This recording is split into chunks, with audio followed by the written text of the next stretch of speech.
Princess Rhaenys reaches back with her dragon, calling it the end of the day, but Daemon tells her to take her mount back.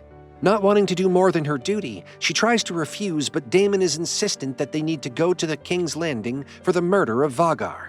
He plans to complete the task with Rhaenys' help, but she isn't interested.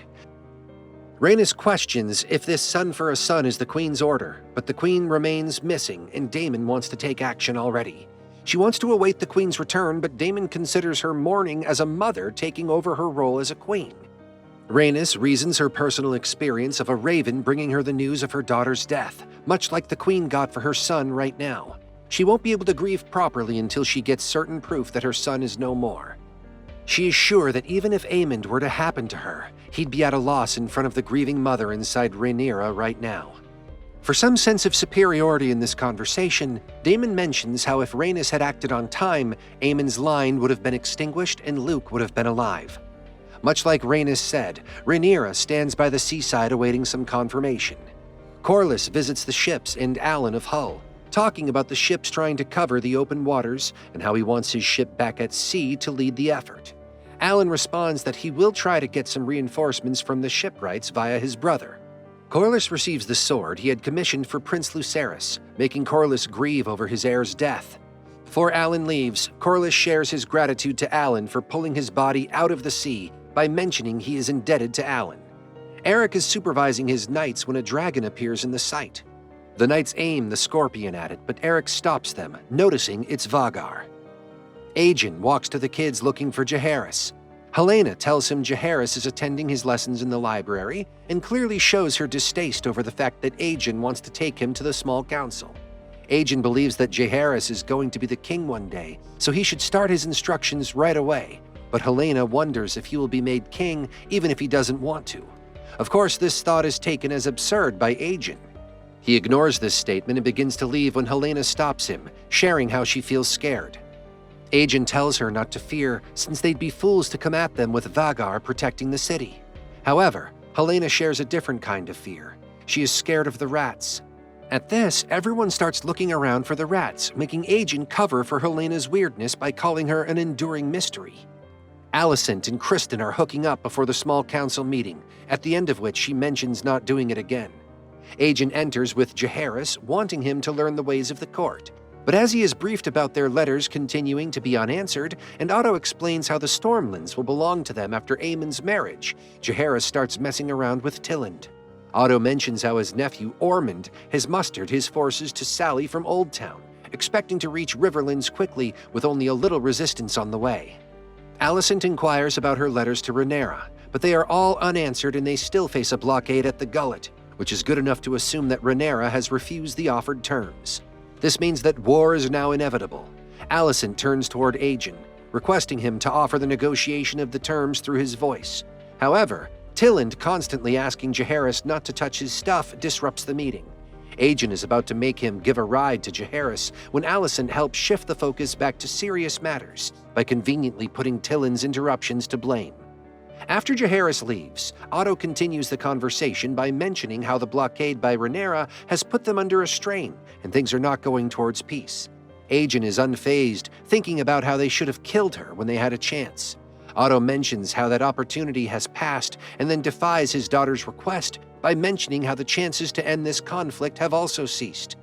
Tilland mentions the need for both the Lannister and Hightower navies to break the Sea Snake's blockade. Alicent questions the entrance of Aemond in the council where he doesn't have a seat, but since the king summoned him and he is the closest blood to the king, Aegon doesn't see a problem in him attending the meeting. Aemond analyzes how the path to King's Landing is through the Riverlands, so they should establish a toehold at Harrenhal. Aegon seconds with the idea and plans to burn the blockade using Vagar and Sunfire. Alicent points out the fact that Rhaenyra has dragons too, but Aegon is confident that his dragons are bigger. Alicent expects some cautiousness, because losing the dragons to war means losing them forever. But Aegon sees no way of losing to Rhaenyra.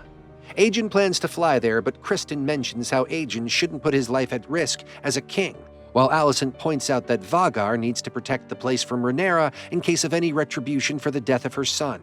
Otto once again counters Alicent by mentioning not to compound the errors made in the hours following King Viserys' death.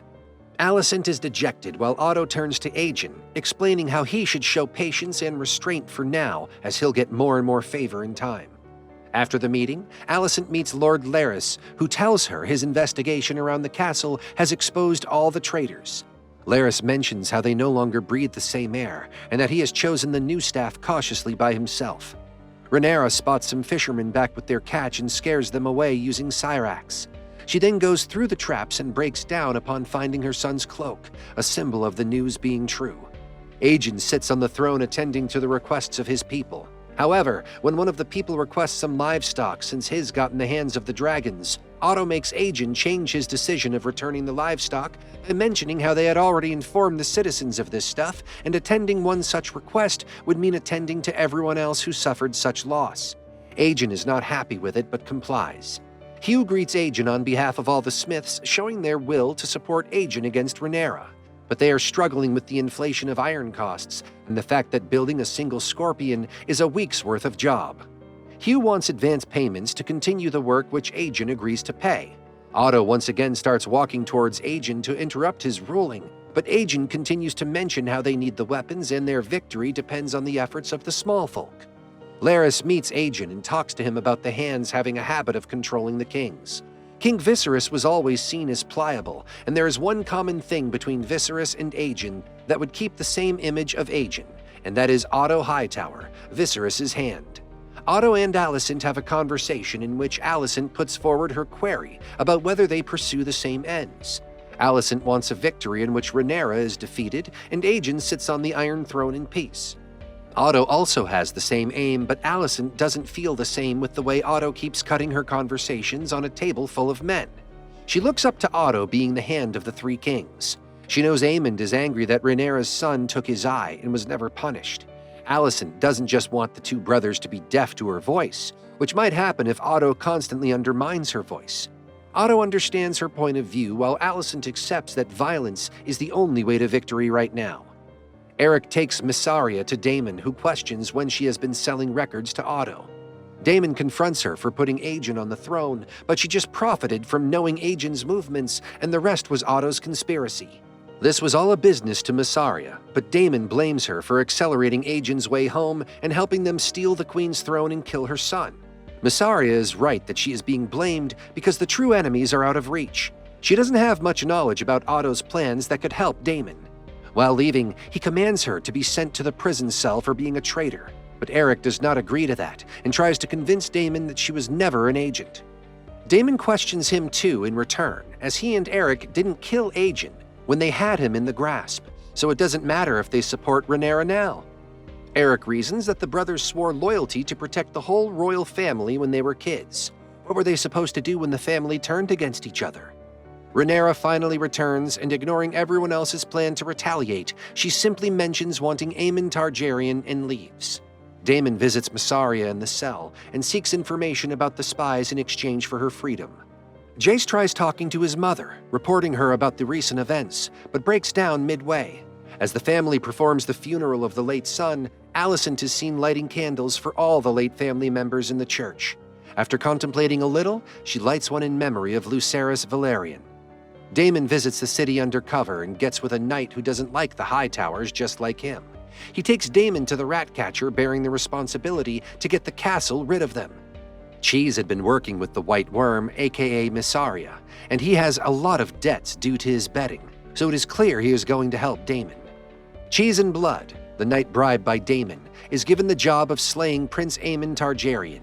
Cheese will help with the way through the castle, and Blood will aid in the murder. Criston and Aemond plan a war with Rhaenyra and get their rule on as much land as possible. He knows his brother Aegon can still be convinced to avoid the war with dragons, which he and Criston presume inevitable now. He also mentions the hypocrisy of Alicent to blame him for starting the war when she conspired to usurp his father's throne.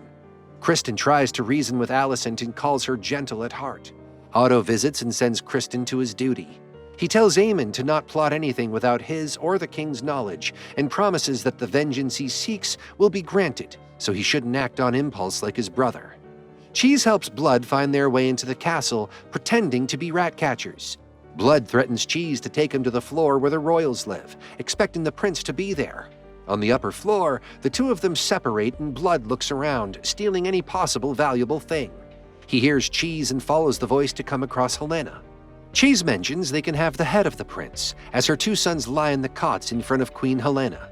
Damon said a son for a son, so the two of them decide to behead the son of the current queen.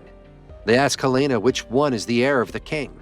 Panting and shaking, she doesn't understand what to do and ends up pointing towards one of her sons. Blood doubts if she is being honest, but Cheese believes in her by her expressions, as she hears the mutters, shakes, and screams of her one son. She picks the others and walks mindlessly and in haste towards Alicent's room. She sits on the floor hugging Mailer and tells her that they killed Jaehaerys.